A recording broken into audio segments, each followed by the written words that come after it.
오늘 우리가 읽은 말씀은 이스라엘 백성들이 가나안 땅에 들어가게 될 때 그곳에 있던 부족들과 피할 수 없는 전쟁에 맞닥뜨리게 되는데요.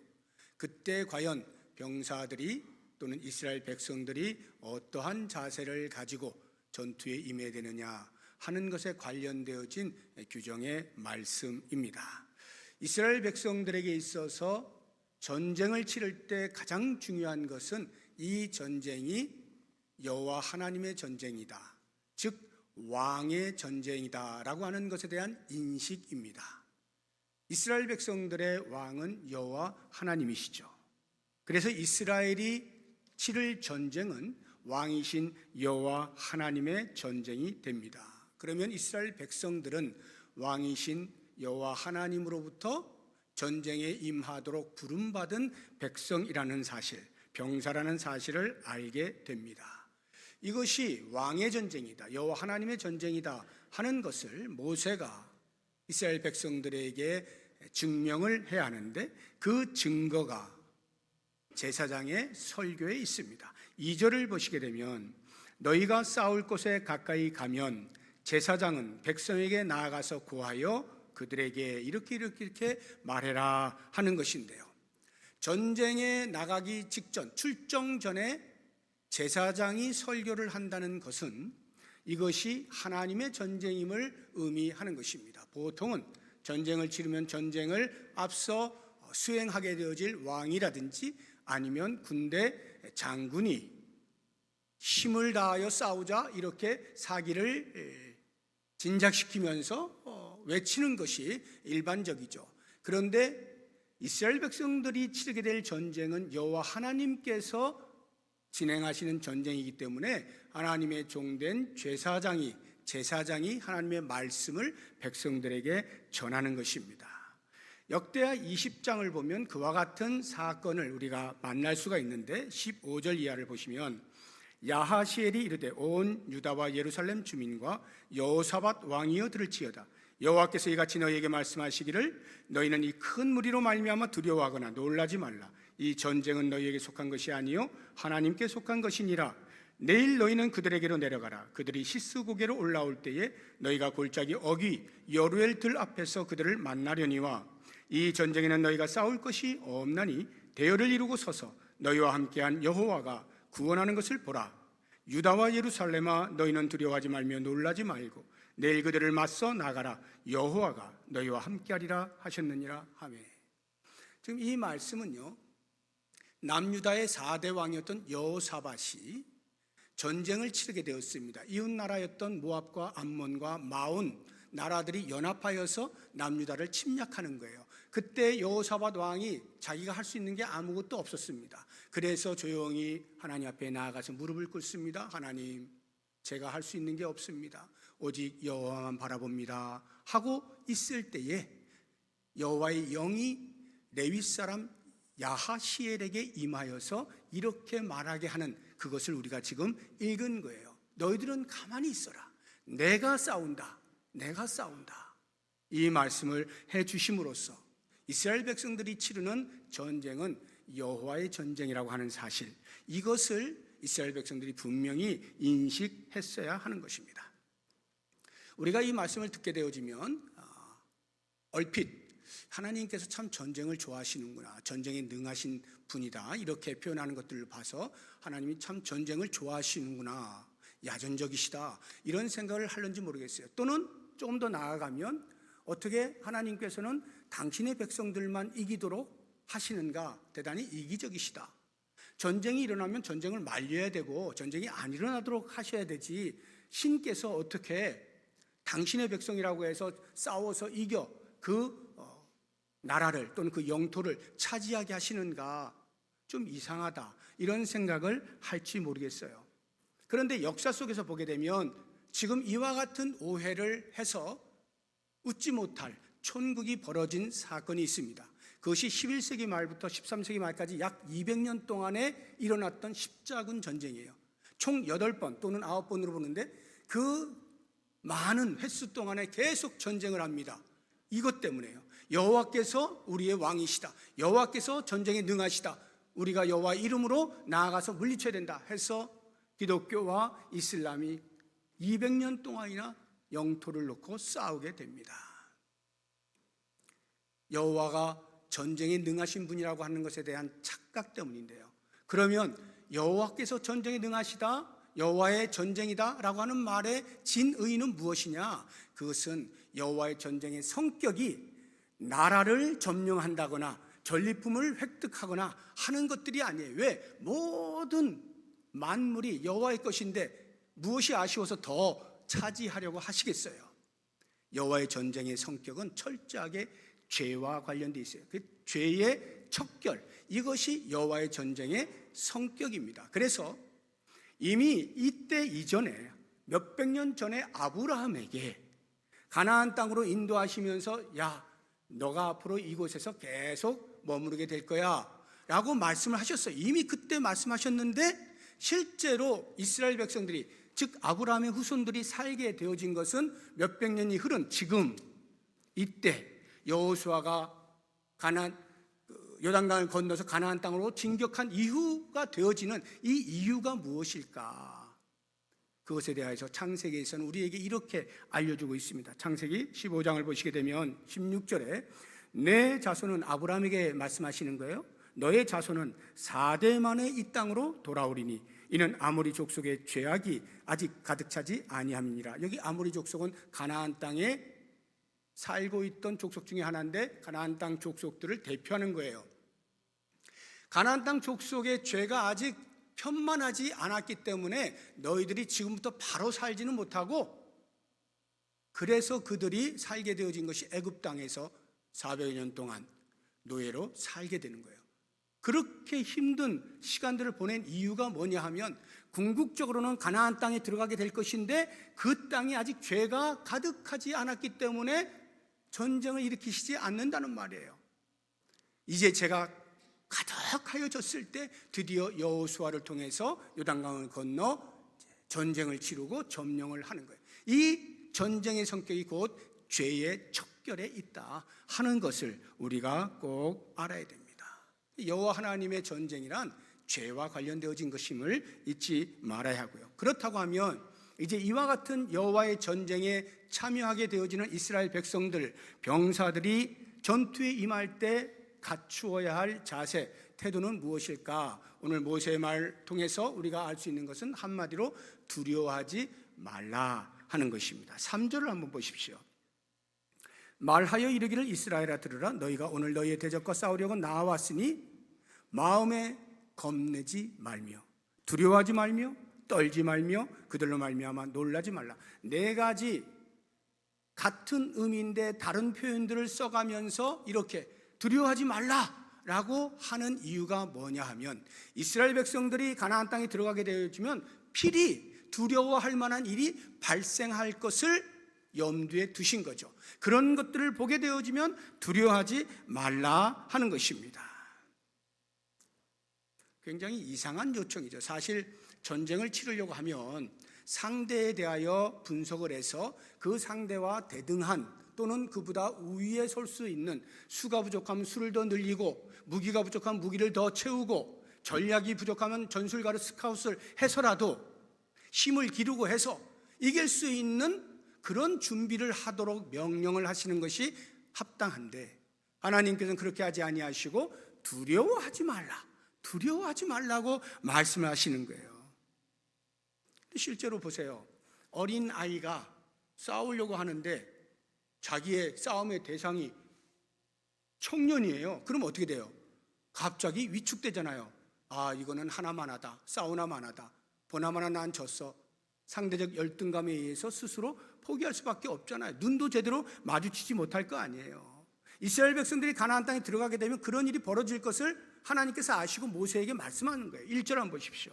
내가 나가서 적군과 싸우려 할 때에 말과 병거와 백성이 너보다 많음을 볼지라도, 이런 일이 벌어진다 이 말이죠.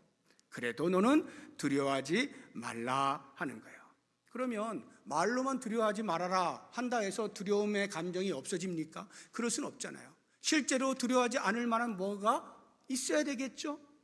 그래서 두려워하지 말라고 말씀하신 이유가 무엇일까를 찾아보게 되어지면 하나님이 그들과 함께 하시기 때문임을 알 수가 있어요. 4절을 보십시오. 너희 하나님 여호와는 너희와 함께 행하시며 너희를 위하여 너희 적군과 싸우시고 구원하실 것이라. 하나님께서 하신다 말씀을 하시는 거예요. 하나님의 함께 하심이 어느 정도로 두려움을 물리칠 수 있느냐? 하나님이 전쟁을 하시잖아요. 그러면 사람의 전쟁, 사람과 사람 사이의 전쟁과는 전혀 다른 양태가 나타납니다. 사람과 사람 사이에는 예를 들어 미국과 우리나라가 싸운다 하면은 상식적으로 우리가 지겠구나 느낌이 오죠. 왜? 미국이 훨씬 더 군사력이 강하니까요. 지겠구나 하는 생각이 들어요. 이렇게 상대적이에요. 사람과 사람, 인간과 인간이 싸울 때는 상대적입니다. 그러나 여호와 하나님께서 인간과 싸우신다라고 가정을 할 때는 상대적 작용이 일어날 수가 없는 거예요. 절대적으로 전능하신 하나님이 이기시는 거죠.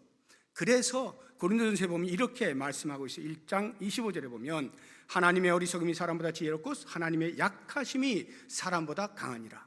하나님의 약하심이, 하나님의 새끼손가락도 사람이 아무리 강대해도 그보다 강하시다 이 말인데, 이것은 우리로 하여금 이해하기 쉽게 하기 위하여 이렇게 말씀하는 거지, 이 표현이 실제로 하나님의 어디 약한 부분이 있으시다는 뜻은 아니죠. 하나님은 전능하신 분이에요.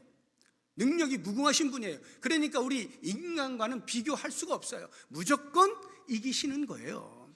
그러니까 하나님이 함께 하신다라고 하는 이 말 속에는 너희는 무조건 이기는 거야, 이 이야기를 하고 계시는 거죠. 그래서 모세가 실제로 자 봐라 하고 증명을 하는데, 그 증명이 지금 이들이 이 말을 듣고 있던 때로부터 약 40여 년 전 애굽에서 나올 때의 사건을 이야기하고 있는 것입니다.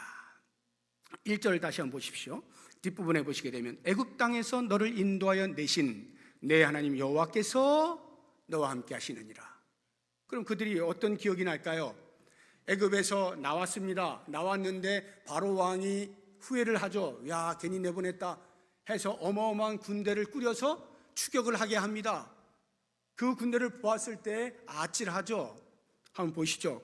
출애굽기 14장 9절을 보시게 되면 애굽 사람들과 바로의 말들, 병거들과 그 마병과 그 군대가 그들의 뒤를 따라 바알수반 맞은편 비하히롯 곁 해변 그들이 장막 친데 미치니라 어마어마하게 모였어요. 그러니까 그것을 본 이스라엘 백성들이 어떻게 했을까요? 그 다음 절 보시게 되면 바로가 가까이 올 때에 이스라엘 자손이 눈을 들어 본즉 애굽 사람들이 자기들 뒤에 이른지라 이스라엘 자손이 심히 두려워요. 두려울 수밖에 없죠. 그들이 아무것도 없잖아요. 노예 상태에서 겨우겨우 허겁지겁 막 뛰쳐나온 거 아니에요. 그러니 뭘 전쟁에 임할 뭐가 있겠어요? 아무것도 없어요. 그런데 애굽 군대는 어마어마하잖아요. 한눈에 보아도 이젠 죽은 거죠. 그러니까 부르짖을 수밖에 없고 원망할 수밖에 없는 상태가 됩니다. 그때에 그들을 인도하던 모세가 외친 말이 13절 14절에 나오는데, 모세가 백성에게 이르되 너희는 두려워하지 말고 가만히 서서 여호와께서 오늘 너희를 위하여 행하시는 구원을 보라. 너희가 오늘 본 애굽 사람을 영원히 다시 보지 아니하리라. 14절 여호와께서 너희를 위하여 싸우시리니 너희는 가만히 있을지니라. 너희들 어떻게 할 필요 없어. 가만히만 있어. 내가 너희를 위해 싸운다. 이제 그 결과를 보아라 하고는 실제 결과를 그들에게 보여줍니다. 28절을 보십시오. 물이 다시 흘러 병거들과 기병들을 덮되 그들의 뒤를 따라 바다에 들어간 바로의 군대를 다 덮으니 하나도 남지 않죠. 전부 수장돼 버리는 거예요. 이와 같은 하나님의 일하심을 그들이 생생히 경험했죠. 40여 년 전에. 그러니까 40여 년이 흘러서 모세가 이제 가나안 땅을 들어가기 직전에 있는 그들에게 너희들이 가나안 땅에 들어가서 설령 어마어마한 사람들을 본다 할지라도 조금도 두려워하지 마. 이미 너희들 경험했잖아 라고 말해주고 있는 것입니다. 그러면서 작업을 해나가는데, 너희들 이제 전쟁이 임하게 될 때 이런 사람들은 전쟁에 내보내지 말아라 하고 부적격자, 하나님의 전쟁에 임하는데 적절하지 못한 사람을 선별해내라고 말씀을 하는 것이 5절 이하에 나옵니다. 5절을 보시게 되면 첫 번째, 이런 사람 내보내지 마 하는데요. 책임자들은 백성에게 말하여 이르기를 새 집을 건축하고 낙성식을 행하지 못한 자, 이스라엘 백성들은 새 집을 건축을 하고 나면요, 하나님 드립니다, 하나님 제 주인이십니다, 이렇게 하면서 낙성식을 했단 말이죠. 근데 그 낙성식을 못해요. 집은 지었는데 낙성식을 아직 못했어요. 그런데 그 사람이 전쟁에 나가서 죽게 되잖아요. 그러면 그 집을 빼앗기는 거예요. 다른 사람이 차지해서 낙성식을 하게 되어지는 일이 벌어지니까 그 사람은 집으로 돌아가, 이렇게 하는 거예요. 그 다음 절 보십시오. 6절을 보시게 되면 포도원을 만들고 그 과실을 먹지 못한 자가 있느냐? 그는 집으로 돌아갈지니. 포도원을 만들었어요. 열매를 얻기 위해서 당연히 포도원을 만들었죠. 이스라엘 백성들은요, 포도원을 만들면요 3년 동안은 이제 열매가 맺힐 때까지 기다려야 돼요. 그리고 4년째 열매를 맺으면 그걸 하나님께 드립니다. 5년 되어서야 비로소 자기 소유가 됩니다. 그러면 포도원을 만들고 5년 동안 기다리는 동안에 전쟁이 일어났어요. 근데 그 사람이 만약에 나가서 죽게 되어진 그 포도원 다른 사람이 취하여서 열매를 얻게 되어지니 그 사람도 집에 돌아가, 이렇게 한 거예요. 그 다음 절 보십시오. 7절 보시면 여자와 약혼하고 그와 결혼하지 못한 자가 있느냐? 그는 집으로 돌아갈지니. 약혼을 했어요. 그러면 곧 결혼을 한다는 말인데 아직 결혼식을 치르지 못했어요. 그런데 전쟁이 나서 가서 만약에 죽게 되어지면 이 여인을 다른 사람이 취할 수 있으니 그 사람도 집으로 돌려보내 결혼 생활을 할 수 있게 해라, 이렇게 이야기를 하는 겁니다. 이런 세 종류의 사람들은 여호와의 전쟁에 참여할 수 없다는 거예요. 부적절하다는 거예요. 이 사실에 대하여서 묵상을 할 때 일반적으로 묵상되어지는 내용 말고 제가 고민하면서 혹시 이게 하나님의 어떤 깊은 뜻이 있지 않나, 긍정적으로 볼 때 그런 거 있지 않나라고 묵상하는 중에 이런 생각을 해보게 되었어요. 저의 추측이에요. 이런 사람들에 대한, 다시 말하면 한 개인의 행복권을 보장해 주시는 것 아닌가 하는 생각이 드는 겁니다. 보통 우리가 나라를 위해서 전쟁이 일어나서 나라를 위해서 군인을 모집하게 되어지면 그 사람들이 뭐 뒤에 무슨 일들이 있는 거 그런 거 생각해 가면서 사람을 모집하면 몇 사람이나 모이겠어요. 그러니까 대의 명분이라고 하는 것이 있어서 나라를 위하여서 기꺼이 소가 희생돼야 된다, 보통 이렇게 우리가 이해를 하지 않습니까? 황산벌이라고 하는 영화를 보셨는지 모르겠는데 신라와 백제가 전쟁에 들어갔을 때에 백제의 의자왕이 계백장군을 불러다가 야, 너밖에 없다, 네가 가서 좀 해야 되겠다. 이 계백장군은 자기들이 훨씬 열세에 있다는 것을 너무나 잘 알고 있으니까 집에 가서 자기 처자식을 다 칼로 베 죽이잖아요.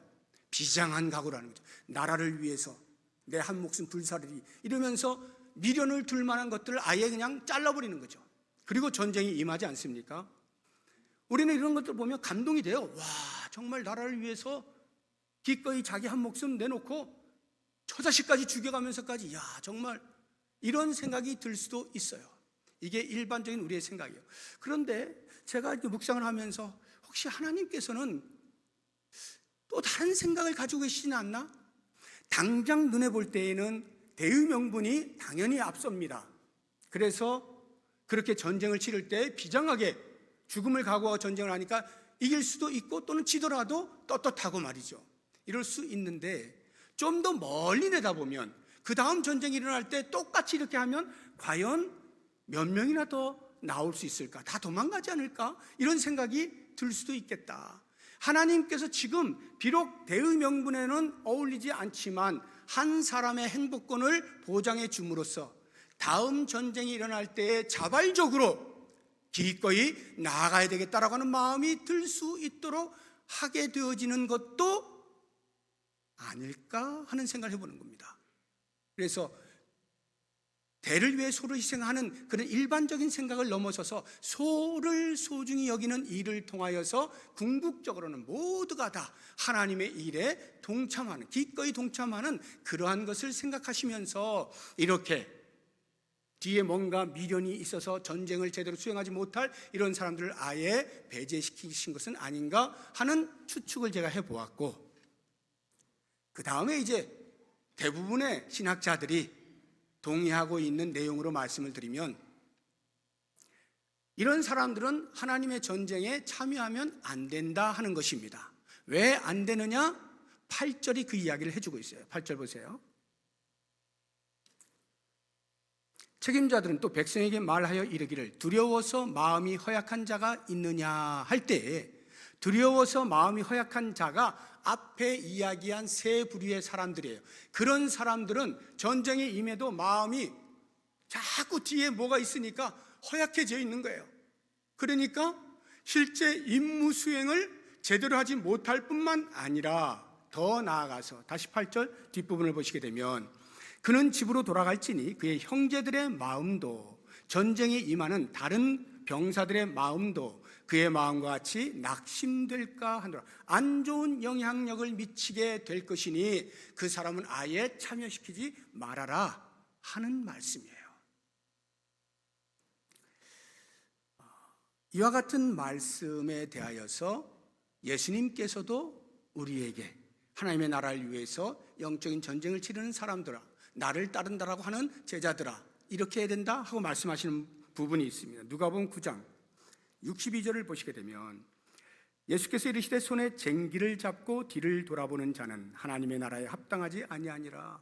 앞을 향해서 지금 영적인 전쟁을 치러야 되는데 자꾸 뒤에 뭔가가 있어서 그거에 마음이 미련히 두고 있으면 쟁기질이 제대로 될 리가 없다라고 하는 거죠. 사도 바울도 비슷한 말씀을 합니다. 디모데후서 2장 4절을 보면 병사로 복무하는 자는 자기 생활에 얽매이는 자가 하나도 없나니 이는 병사로 모집한 자를 기쁘게 하려 함이라. 그러니까 병사, 전쟁에 임하는 사람이 무엇인가 자꾸 머리가 복잡하고 생각할 게 많고 이러면 안 되는데 저러면 안 되는데 나 이거 죽으면 안 되는데 이런 생각을 가지고 전쟁에 임하면 자기 혼자만의 문제가 아니라 옆에 있는 병사들에게도 그런 안 좋은 영향이 미쳐져서 다 같이 낙심되어질 수 있다. 그러면 그 전쟁 지는 것이다. 이런 이야기죠. 그러면 제가 왜 이 말씀을 드리냐 하면 하나님의 전쟁이라고 하는 것은 하나님이 치르시는 것인데 사람의 수가 중요하지 않다는 것을 보여주는 거예요. 보통 우리가 전쟁을 치를 때는 수가 대등해야 되죠. 적어도 수가 대등해야 되죠. 그러면 상대가 100명이 있어요. 근데 우리는 50명밖에 없네. 그러면 50명을 더 채우기 위해서 어떻게 해서든지 좀 연약한 사람도 채우고 좀 마음이 좀 불편한 사람도 그래도 설득해서 채우고 이렇게 채워가지고 어느 정도 100명 맞춰서 같이 싸워야 이길 수 있지 않을까 하는 생각을 한단 말이죠. 그러면 이런 사람들 설령 마음에 좀 미련이 있다 하더라도 잘 설득해서 그래도 우리가 다 살아야 뭐가 있는 거 아니냐, 나라가 빼앗기면 뭐 무슨 소용이 있어 해가면서 설득 해가지고 참여하게 하기 마련인데 그렇게 하지 말라는 거예요. 왜? 수에 있지 않다는 거예요. 하나님의 전쟁은 수에 있지 아니하고 무기에 얼마나 강력한 무기를 가졌느냐에 있지 않다는 말입니다. 철저하게 하나님을 얼마나 의지하고 하나님이 하시느냐에 달려있다는 것을 보여주기 위하여 이렇게 부적격한 사람들을 선별해 내도록 모세가 이야기를 하고 있는 것이죠. 실제로 역사 속에서 그런 일이 있었잖아요. 사사시대에 미디안에 의해서 나라가 빼앗기고 힘들 때 하나님께서 기드온이라고 하는 사사를 통해서 구원시키려고 하잖아요. 그때 기드온과 함께 많은 사람이 모였습니다. 독립을 외치기 위해서요. 32,000명이 모였어요. 그런데 22,000명 돌아가고요. 10,000명 중에서도 9,700명 돌아가고요. 기껏해야 300명 가지고 대군을 맞이하게 됩니다. 물론 결과는 대승리죠. 왜? 하나님께서 하시는 전쟁이기 때문에 그래요. 그때에 돌아가는 사람들 하나님께 돌려보내라 그러거든요. 돌려보내라. 왜 돌려보내느냐? 사사기 7장 3절 보겠습니다. 이제 너는 백성의 귀에 외쳐 이르기를 누구든지 두려워 떠는 자는 집으로 돌려보내는 거예요. 두려워 떠는 자는 집으로 돌려보내는 거예요. 하나님의 전쟁에 이러한 마음으로 동참할 이유가 없다는 거죠. 하나님께서는 철저하게 당신을 신뢰하고 하나님의 함께 하심을 믿고 따르는 소수의 사람이라 할지라도 영적인 전쟁에서 승리하신다 하는 것을 보여주는 거예요. 지금 모세가 이와 같은 선별 작업을 통하여서 두려워하지 말아야 할 이유를 그들에게 알려주고 있는 거예요.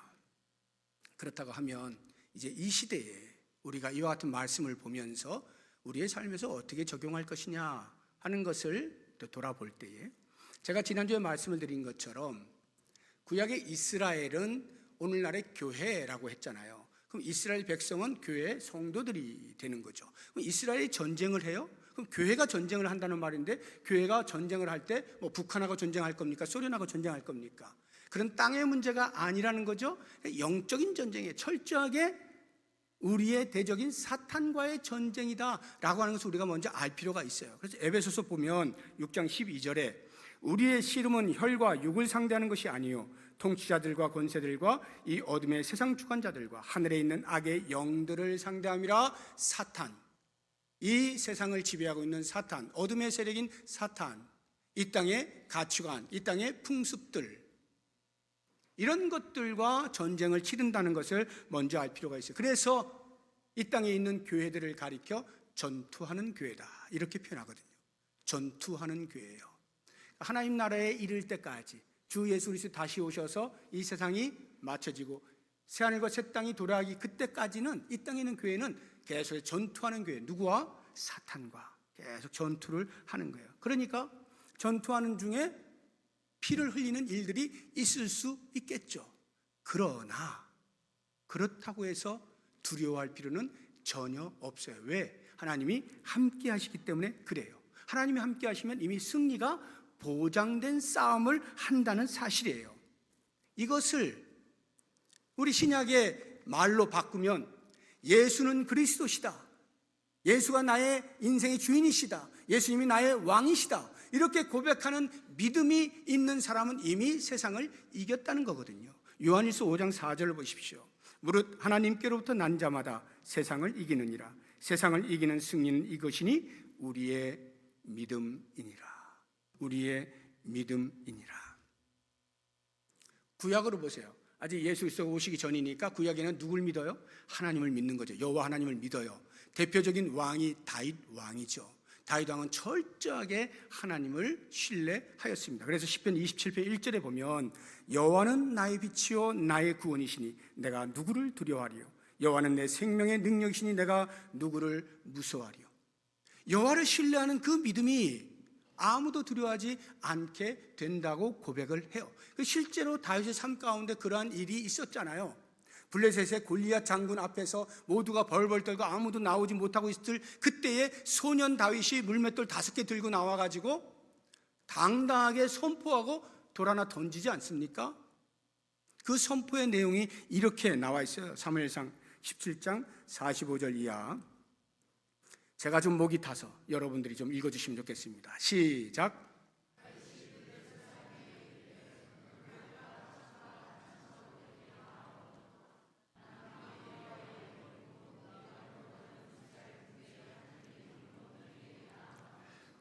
오늘 여호와께서 너를 내 손에 넘기시리니 내가 너를 쳐서 내 목을 베고 블레셋 군대의 시체를 오늘 공중의 새와 땅의 들짐승에게 주어 온 땅으로 이스라엘의 하나님이 계신 줄 알게 하겠고 또 여호와의 구원하심이 칼과 창에 있지 아니함을 이 무리에게 알게 하리라. 전쟁은 여호와께 속한 것인즉 그가 너희를 우리 손에 넘기시리라. 소년 다윗이 거대한 장군 골리앗 앞에서 한 말이에요.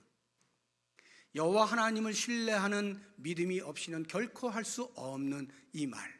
그런데 이 말대로 골리앗은 다윗 앞에 고꾸라지죠.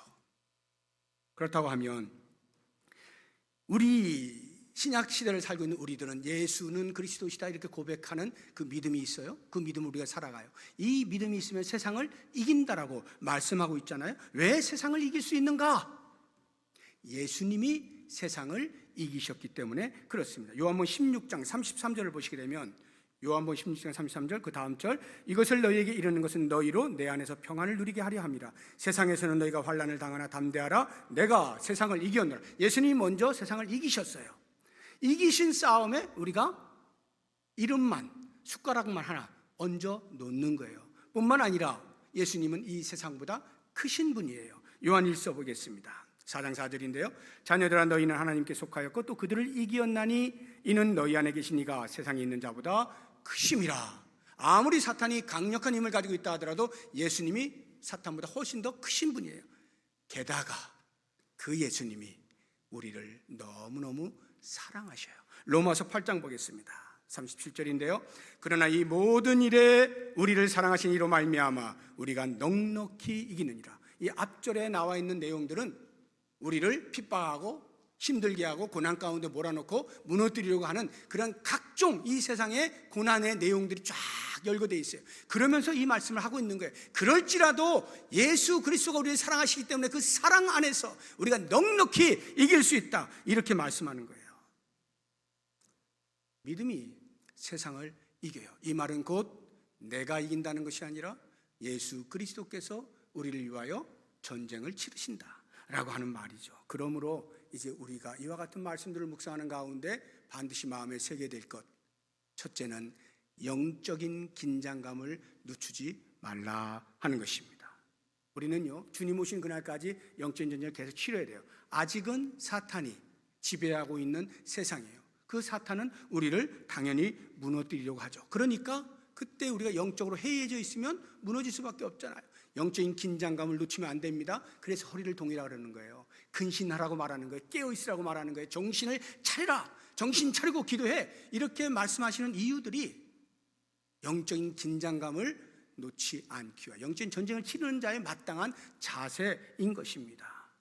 그렇다고 해서 우리가 마음을 졸여가면서 할 필요는 없어요. 얼마든지 담대히 사탄을 맞이할 수가 있습니다. 내 힘으로 싸우면 안 되죠. 사탄은 영인데 우리 인간이 영인 존재인 사탄과 맞서 싸워가지고 이길 방도가 없어요. 그러나 우리의 믿음, 예수 그리스도의 이름으로 나아가게 될 때 사탄을 이길 수가 있는 거예요. 하나님의 전신갑주를 입고 전쟁에 임하면 반드시 승리하게 되어 있어요. 이게 사도 바울이 강력하게 이야기하고 있는 거예요. 에베소 6장 13절을 보면, 그러므로 하나님의 전신갑주를 취하라. 이는 악한 날에 너희가 능히 대적하고 모든 일을 행한 후에 서기 위함이라. 모든 일을 행한 후에 선다는 말은 전쟁의 승리를 말하는 거죠. 하나님의 전신갑주를 입으면 전쟁은 승리하는 것이다, 보장된 것이다 라고 말하고 있는 것입니다. 기억하십시오. 영적인 긴장감을 놓지 아니하되 두려워할 필요는 없다. 담대히 주의 이름으로 나아가면 반드시 우리는 승리를 경험하게 된다. 마지막 한 가지를 더 말씀을 드리겠습니다. 그 와중에 이렇게 되어지면 우리는 승리를 빼앗길 수가 있어요. 뭐냐? 영적인 전쟁을 치르는 사람들이 서로 모여가지고 사기를 진작시켜야 되잖아요. 와, 사탄은 아무것도 아니야, 그리스도 이름은 나아가자, 이렇게 돼야 되는데 그 안에서 서로 두려워하고 또는 다른 복잡한 생각들을 가지면서 자중질환이 일어나게 될 때, 공동체 안에서 전투하는 교회가 전투력을 상실한 채 그 안에서 스스로 무너지게 되어지면 안 되겠죠. 그래서 이 자중질환을 경계하는 것이 무엇보다 중요합니다. 우리의 싸움의 대상은 사탄이에요. 우리 안에 있는 사람들이 아니에요. 서로 싸우는 게 아닙니다. 오늘날의 교회가 왜 힘이 없나? 서로 싸우고 앉아 있어서 그래요. 밖을 바라보고 사탄과 싸울 준비를 하고 마음을 모으고 힘을 모아야 되는데, 우리 안에서 서로, 우리가 적입니까? 우리가 왜 싸워요? 이것을 놓치니까 교회는 예배도 드리고 사역도 하고 하는 것 같은데 힘이 없어요. 힘이. 이건 사탄의 밥이죠. 사탄이 힘도 쓰지 않고 그냥 거저 얻는 거예요. 자기가 힘을 써서 무너뜨려야 되는데 힘도 안 썼는데 저절로 무너지고 앉아있네. 저는 오늘날에 이 땅에 있는 교회들이 이러고 있지 않나. 박해를 받던 초대교회 당시에는요, 그 박해를 견뎌내기 위해서 모두가 힘을 합하였어요. 마음을 모았어요. 기도했어요. 그러니까요, 고난이 있어도 이기는 거예요. 사탄이 감히 어떻게 하질 못해요. 능력받는 것을 오히려 하나님 앞에 자격 있는 것으로 여겨 기뻐하면서 그렇게 전쟁에 임했어요. 그런데 사탄의 위협이 점점 사라지고 있는 평안 가운데에서 신앙생활하고 있는 이 시대가 되어지니까 사탄이 슬슬 유혹하는데 거기에 하나 둘 넘어지는 거예요. 그 안에 서로 물고 뜯고 무너져라. 거기에 다 빠져가지고 누구를 대상으로 해서 싸워야 되는지를 잊어버린 채 엉뚱하게 하게 되어지니까 교회가 힘을 다 잃어버리는 거예요. 정말 교회가 교회다운 야성을 길러야 한다면요, 우리의 대적이 사탄이라고 하는 것을 잊지 마십시오. 사탄을 두고 우리 모두가 힘을 합하여서 강력하게 대응하면서 예수 그리스도가 왕이신 이 교회가 어떻게 승리를 경험하는지를 우리 스스로가 경험하면서 왕 되신 그리스도를 높여드리는 찬양과 감사가 있는 이와 같은 삶이 이 땅의 교회가 마땅히 갖추어야 할 것임을 기억하면서 주님, 우리 교회가 이런 교회 되게 해주십시오. 이렇게 기도할 수 있는 시간이 되면 좋겠습니다. 우리가 몇 가지 제가 기도 제목을 드릴 텐데 그 기도 제목 전에 찬양을 한 곡 부르겠습니다. 세상의 유혹 시험이라고 하는 찬양인데요, 이 찬양이 1절, 2절, 3절이 있어요. 제가 이렇게 쭉 보면서 1절, 2절, 3절의 가사가 지금 제가 설교한 내용을 압축한 엑기스로 요약되어 있다는 사실을 제가 보게 되면서 우리가 이 가사를 묵상하면서 찬양하게 되어지면 정말 큰 힘이 있겠구나, 승리하시는 여호와 하나님을 노래할 수밖에 없겠구나, 이런 마음이 들더라고요. 그래서 1절, 2절, 3절 부르고 후렴은 제일 마지막 3절에 한번 부르도록 하겠습니다.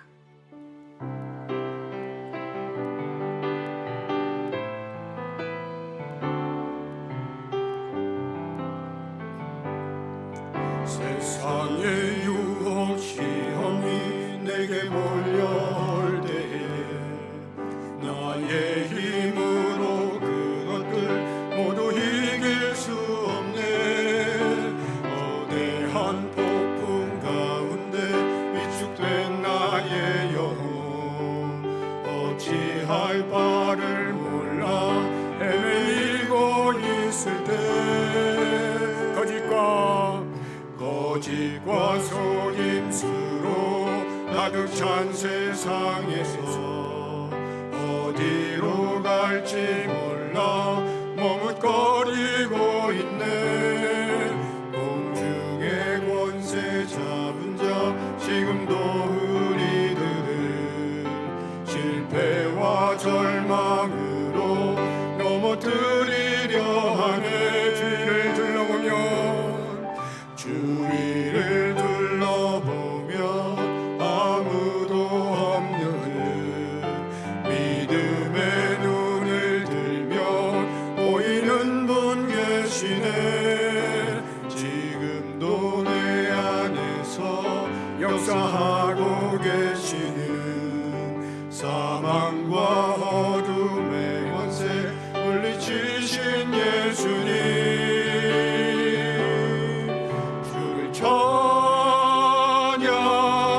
손을 들고 찬양. 전쟁은 나에게 속한 것 아니니 찬양. 손을 들고 찬양. 전쟁은 우리 하나님께 속한 것입니다. 하나님께 속한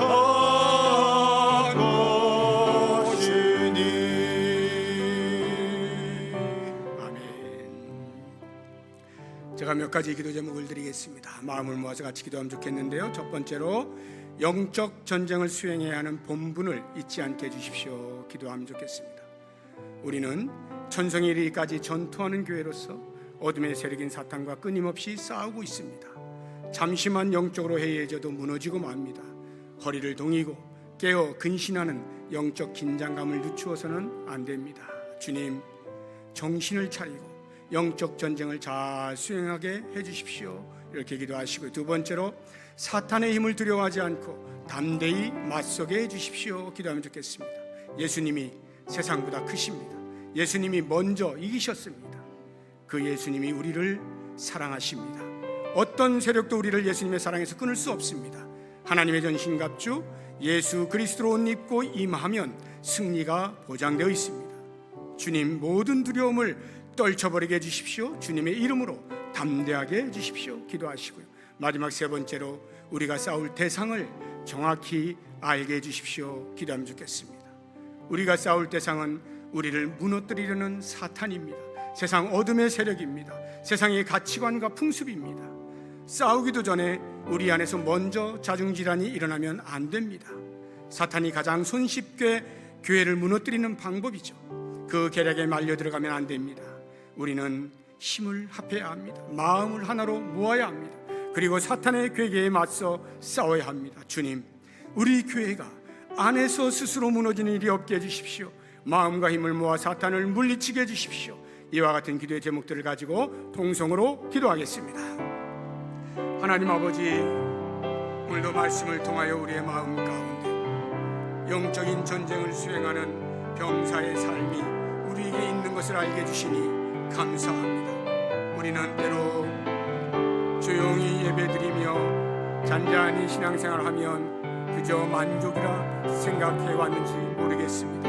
그러나 주님이여, 우리를 무너뜨리려고 하는 사탄의 계계가 얼마나 심각한지 끊임없는 공격 가운데 정신을 차리게 해주시기를 원합니다. 영적으로 해이해지는 순간 무너질 수밖에 없는 우리의 삶을 인정하고 허리를 동이게 해주시고 깨어있게 해주시고 근신하여서 긴장감 속에서 정신을 차리고 하나님께서 맡기신 영적인 전쟁을 잘 수행나갈 수 있도록 인도해 주시기를 원합니다. 비록 우리가 영적인 전쟁을 한다 할지라도 사탄이 우리보다 훨씬 큰 힘을 가지고 있다 하더라도 두려워하지 않게 해주십시오. 담대히 맞서게 해주시기를 원합니다. 우리가 믿는 예수 그리스도께서 이 세상보다 크시고 이 세상을 먼저 이기셨고 주님이 우리를 지극히 사랑하시기 때문에 우리를 실패의 자리에 두지 아니하시는 것을 확신합니다. 어떠한 세력도 우리를 예수님의 사랑에서 끊을 수 없음을 기억하고 하나님의 전신 갑주를 입게 해주십시오. 예수 그리스도로 옷입게 하여 주십시오. 그렇게 전쟁이 임할 때 이미 그리스도께서 승리해 놓으신 그 승리의 자리에 우리가 경험되어질 수 있다는 사실을 잊지 않게 해주시길 원합니다.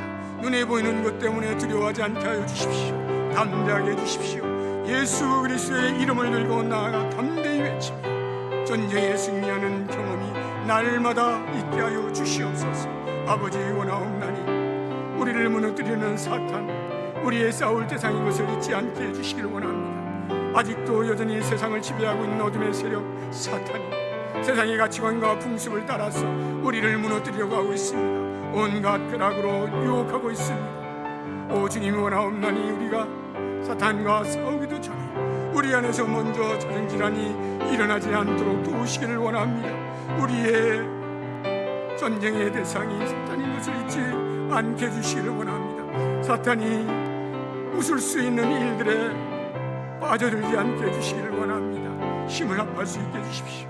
우리 모든 성도들이 전투하는 교회로서 마음을 모을 수 있게 해주십시오. 그래서 사탄의 괴계에 맞서 싸우게 해주십시오. 오직 사탄으로 인하여서 무너질 만한 모든 요소들이 우리 안에서 생겨나지 아니하도록 경계를 철저히 할 수 있게 해주시오. 한 마음으로 서로 힘을 합하여서 정말로 주에 오시는 그날까지 영적인 전쟁을 잘 치루어서 주님께 감사의 찬송을 드릴 수 있는 승리의 삶을 살아가도록 축복하여 주시옵소서.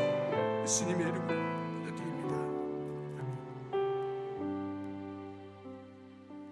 하나님, 주에 오시는 그날까지 피할 수 없는 영적인 전쟁에 우리의 병사로서의 신분 잊지 않게 하시고 예수를 믿는 믿음으로 말미암는 승리의 공식을 붙잡고 그리스도의 이름으로 사탄의 괴계를 물리치게 하시되 우리 안에 스스로 무너지는 어리석음이 있지 않게 하시고 오직 사탄의 괴계에 그리스도의 이름으로 나아가 물리치고 승리하면서 주에 오시는 그날까지 승리 있게 하시는 주님을 노래하고 찬양하고 감사하는 삶이 이어지게 하여 주시옵소서. 예수님의 이름으로 기도드립니다. 아멘.